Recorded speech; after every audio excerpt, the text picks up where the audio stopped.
اب معاشرہ اتنا خراب ہو گیا ہے، اب یہ جعفر طیار اللہ اسے مولویوں کی گندی نگاہوں سے محفوظ رکھے، میرے جیسے امامہ پہننے والوں کی خاص طور پہ چشم بد دور۔ انہوں نے کل ایمان بھی بدل دیا ہے، ان کا فی زمانہ نیا کل ایمان آ چکا ہے۔ ضرورت اس بات کی ہے کہ اس ممبر سے بار بار بتایا جائے کل ایمان ایک ہی ہے، وہ ابو طالب کا بیٹا ہے، اس کا نام علی ہے۔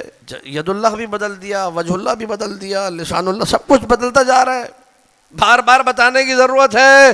جعفر طیار والو وجہ اللہ علی ہے، جعفر طیار والو ید اللہ علی ہے، جعفر طیار والو لسان اللہ علی ہے، جعفر طیار والو سن لو، یہ ساری نسبتیں علی سے جڑی ہیں۔ یہ ساری نسبتیں جوڑی اس لیے گئی ہیں تاکہ وہ محبت جو ہے جو دلوں میں پیدا کی ہے اللہ نے، کس کی محبت؟ علی کی محبت، اور نبی کو حکم دیا، کیا حکم دیا؟ کہ اس محبت کو عام کیا جائے۔ محبت کیسے عام ہوتی ہے؟ سیدھا سا طریقہ ہے، جس انسان کی سب سے زیادہ تعریفیں ہوں گی اسی سے لوگ محبت کریں گے۔ آپ صبح شام تعریفیں کیجئے، لوگ کہیں گے ارے اتنی تعریف ہے، اتنی تعریف ہے، اتنے فضائل، اتنے کمالات، یہ تو ہے ہی ایسا کہ اس سے محبت کی جائے۔ جملہ آپ کی خدمت میں عرض کروں گا، پہلی مجلس سے ضائع نہ کیجیے گا، یہ تو ہے ہی ایسا جس سے محبت کی جائے۔ بھائی کیا خوبی ہے؟ بھائی یہ کمال ہے، محلے میں فلاں بندہ پورے محلے کا خیال رکھتا ہے، کبھی کسی کی پریشانی ہو ساتھ دیتا ہے، کبھی ایسا نہیں رہا پیچھے نظر آئے، عزاداری میں بھی آگے ہے، نماز میں بھی آگے ہے، ایسا ہے ویسا ہے، پورا محلہ محبت کرے گا کہ نہیں؟ کہ محبت کیا ہے؟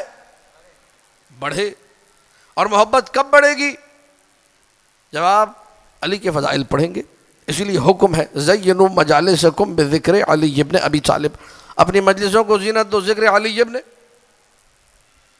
جب علی ابن ابی طالب کا ذکر ہوگا تو علی کی محبت بڑھے گی۔ لیکن اگر علی ابن ابی طالب کی فضیلت میں آئے ہوئے جملوں کو چرا کے آپ پڑھیں گے، اسی مظلوم ترین ممبر جعفر طیار کا، اس کو چوموں، اس پہ بیٹھ کے روؤں، کیا کروں مجھے نہیں معلوم، اسی ممبر سے پڑھا گیا، اسی جعفر طیار میں پڑھا گیا، مجمع بھی موجود تھا، اور کیسے سن رہا تھا مجھے نہیں معلوم۔ اللہ نے حضرت امام خمینی کو کہ جو ایک امت مصطفیٰ کے عالم تھے وہ عطا کیا ہے کہ نہ جانے کتنے انبیاء بنی اسرائیل رشک کی نگاہ سے دیکھتے ہوں گے۔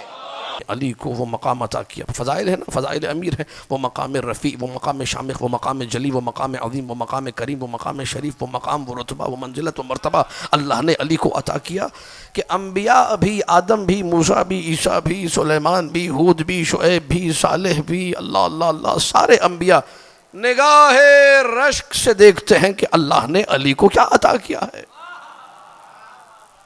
بھئی ہم نے ساری زندگی کہاں سے سنا؟ یہ اسی ممبر سے سنا، لیکن یہ وہ مظلوم ممبر ہے جہاں سے پڑھا گیا اللہ نے امام خمینی کو وہ عطا کیا کہ انبیاء بھی رشک سے دیکھتے ہیں۔ اب آپ مجھے بتائیے، جو نئی نسل سن رہی ہے وہ دیکھے گی نہیں کہ خطیب نے غیر معصوم و معصوم کو برابر کر دیا۔ اس ممبر کا درس تو یہ تھا کہ تم معصوموں کو بھی علی سے نہیں ملا سکتے،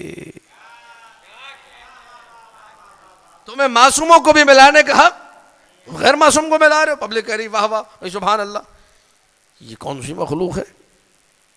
ٹھیک ہے عالم ہے، احترام سر آنکھوں پر، ان کی جوتیاں ہمارے سر آنکھوں پر، بزرگ عالم ہے بلا شک بلا شبہ، ان کی تعریف میں تمجید میں ہم کوئی کسر نہیں چھوڑتے، لیکن خبردار علی سے نہ ملاؤ، ہمیں کوفت ہوتی ہے۔